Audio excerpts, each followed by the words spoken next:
Hello and welcome to Off My Shelves, and in this episode we're going to be looking at H.P. Lovecraft's At the Mountains of Madness Deluxe Edition by Gou Tanabe. Tanby? I think that was alright, I think. Let's get underway. Published by Dark Horse, this book is a beautiful edition. It's same size as all the other deluxe editions that are creeping their way out. Now that people have realised, like Berserk and Vinland Saga and other things like that, that these are selling. This is the same dimensions of that. No dust jacket, art on the boards, but there is a bit of texture on the boards with that art as well. And gilded edges, gilded silver edges, which are great. Sewn binding, a really well-made book in fairness. Black and white throughout, pretty much. Anyone who's experienced H.P. Lovecraft's writing will know that H.P. Lovecraft is kind of like if you go into a house, if you open a door of a nice bright house and it's all bright and nice and welcoming and intriguing, but then right opposite when you go in there's another door. It's slightly smaller and you open it and everything is a little bit darker and a little bit less welcoming. But you go through anyway because you're intrigued, and then on the other side of that room is a smaller door again. And you open that, you go through, and everything's a little bit darker, a little bit more eerie, a little bit weirder.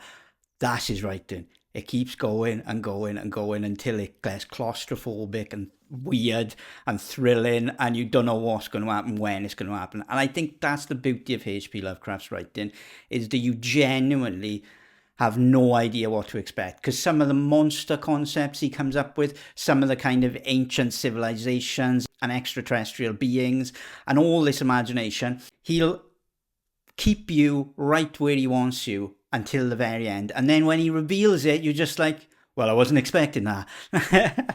But then the story will be more action-paced then all of a sudden, but then it'll calm back down. And yeah, and it's a real genius pacing, H.P. Lovecraft's work, but it's definitely one that keeps you right on the edge, right the way through, because you just do not know what to expect. You don't know when something's going to happen, but you know it is going to happen. And when it does happen, you will be like, well, I did not think that was going to happen. And this is seen by many as kind of one of his masterpieces, At the Mountains of Madness. It's a piece of work that starts off with an Arctic expedition.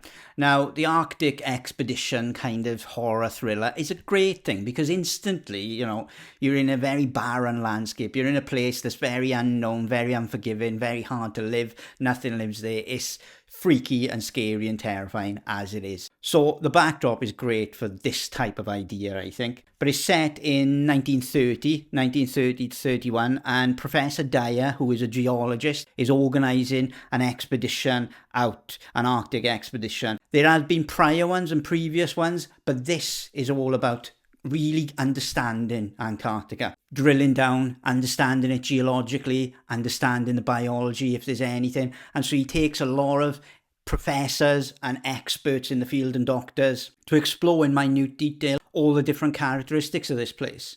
They want to explore what is there and what was there. Basically kind of drilling down the core to see how the continent has shifted and changed over the years. The book opens up with them trying to find Professor Lake's team. Now, they're all one team, but at some point in the book, Professor Lake decides to have a separate team to investigate something. We'll get to that. But the book starts off with Professor Dyer looking for Professor Lake's team and finding just carnage, just wrecked machinery, bodies, and just absolute carnage and not knowing what's happened. And then you jump back straight away. You jump back to the start of the expedition. So you instantly have that in the back of your mind.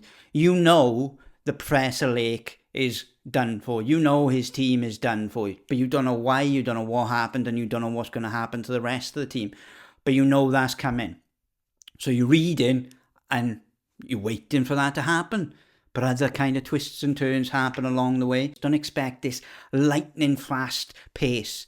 It's paced exceptionally patiently and peels it back nice and gradually as you go. Always keeping you more and more interested, really. So the expedition sets out, they start off, they investigate the land, they do some drilling, and then they find this mysterious fossil that Professor Lake thinks has some vague resemblance to, biological life. And so they think that they have discovered evidence of biological life existing on this continent. The more they explore, and the more they explore these things, Professor Dyer wants to stay on track and explore what they planned and do the plan, but Professor Lake is now intrigued by this new discovery, so he goes off and investigates that even more, and his team end up in the situation that we find them in the beginning. We get that full story laid out. We understand how long they were there, how they were investigating a series of caves, how they saw these weird structures in these black mountainous landscapes that they met. At the Mountains of Madness is basically what happens to this expedition inside this black, horrid kind of barren landscape that they find and stumble across, and that they see resemblance of buildings and houses and cities, but they're not sure what's going on. They're not sure how it all works.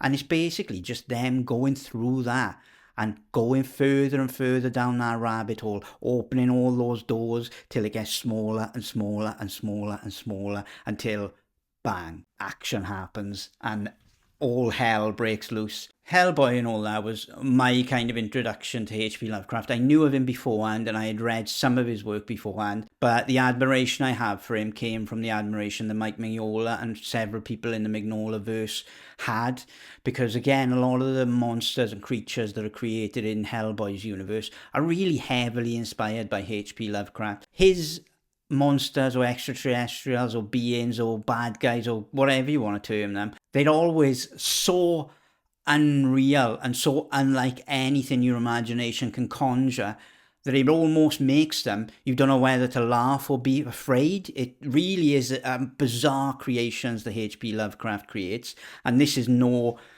outlier. There are bizarre creations in here and they do bizarre things, and our expedition team have to experience that. Whether they all get through it, whether anyone gets through it, you'll have to read to find out, but it certainly is really enjoyable. I think it's really quick to read, even though it's paced nice and gently. There's not a great deal of dialogue, so you do read it quite quickly, but it is loads of fun, and particularly if you like mysterious kind of thrillers, if you just enjoy that mystery of discovery of what's behind the curtain, really, then you'll enjoy this. It is a really good adaptation, but the artwork is fabulous. My only criticism is the faces and the facial expressions sometimes aren't as good as the rest of the artwork. And what I mean by that is a lot of the faces sometimes are quite similar, and a lot of the emotions in certain points and certain parts of the story don't seem to emote what I would assume would be correct emotions for the scene.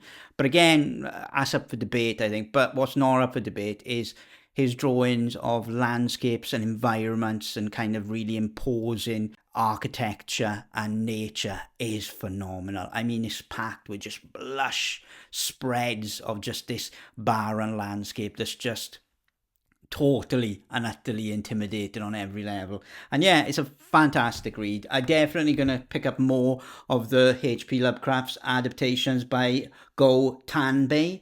Tanabe? I'll have to Google it. But either way, thank you very much for watching, and I will catch you on the next one.